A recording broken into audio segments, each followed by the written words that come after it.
গোল গোল নাড়ু খেতে ভারী মজা। আজকে আমাদের এই ভিডিওটা থাকবে নারকেল নাড়ু নিয়ে, যা আমাদের সবার খুব প্রিয়। তার আগে বলে দিই, আপনাদের সবাইকে স্বাগত জানাই আমাদের চ্যানেল ডিয়ার ভাইবসে। কিছু ছোট ছোট বিষয় থাকে যেগুলো যদি আপনারা মাথায় রাখেন, তাহলে আপনাদের তৈরি করা নাড়ুটিও হবে খুব সুস্বাদু এবং দেখতেও আকর্ষণীয়।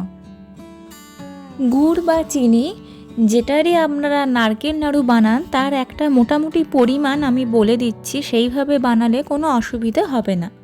একটা মিডিয়াম থেকে বড় সাইজ নারকেল নিলে তার জন্য গুড় বা চিনির পরিমাণ হবে 200 থেকে 250 গ্রাম। আমরা এই ভিডিওতে 3টে মিডিয়াম সাইজের নারকেল নিয়েছিলাম, তাই মোটামুটি 650 গ্রাম গুড় দিয়ে এই নারকেল নাড়ুটি বানিয়েছি।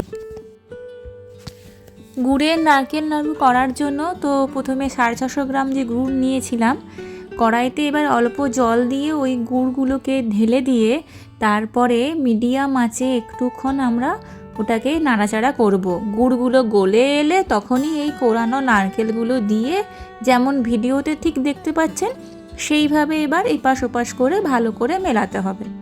আর সাইডেও দেখতে পাচ্ছেন যে এখন নারকেল বা গুড়ের ভালোই একটু রস রস আছে। তো এইরকম অবস্থাতে আমাদেরকে খুন্তি প্রায় ঘন ঘনই নেড়ে যেতে হবে খুন্তি দিয়ে। এইরকম নাড়তে নাড়তে অনেকক্ষণ হবে, তারপরেই আমাদের নারকেল নাড়ুটা কিন্তু তৈরি হবে। নারকেল নাড়ুতে একটু গন্ধ আনার জন্য আমরা এখানে অল্প আদা চুড়ে নিচ্ছি, আর আগে যে দেখিয়েছিলাম শুকনো খোলায় হালকা আমরা এলাচগুলোকে গরম করে নিয়েছিলাম, সেই এলাচগুলোকে ভালো করে কুটে নিচ্ছি। একটু আদা বাটা আর এই এলাচগুলো দিলে নারকেল নাড়ু থেকে সেন্টটাও কিন্তু খুব সুন্দর আসে। এখন আদা বাটাটা ঢেলে দিচ্ছি নারকেল নাড়ুর ওই পাকটার মধ্যে দিয়ে ভালো করে মিশিয়ে নিলাম। তারপরে মেশানো হয়ে গেলে এলাচের খোলাগুলোকে অত দেবো না, 1-2টো পড়লে কোনো অসুবিধে নেই, কিন্তু অতগুলো খোলা দেবো না, শুধু এলাচের গুঁড়োটাকে আবার তার মধ্যে দিয়ে দিচ্ছি ভালো করে। দিয়ে দেখুন ভালো করে নাড়তে নাড়তে প্রথমে যে রস রস ছিল তার থেকে কিন্তু অনেকটা পরিমাণই রস শুকিয়ে গেছে।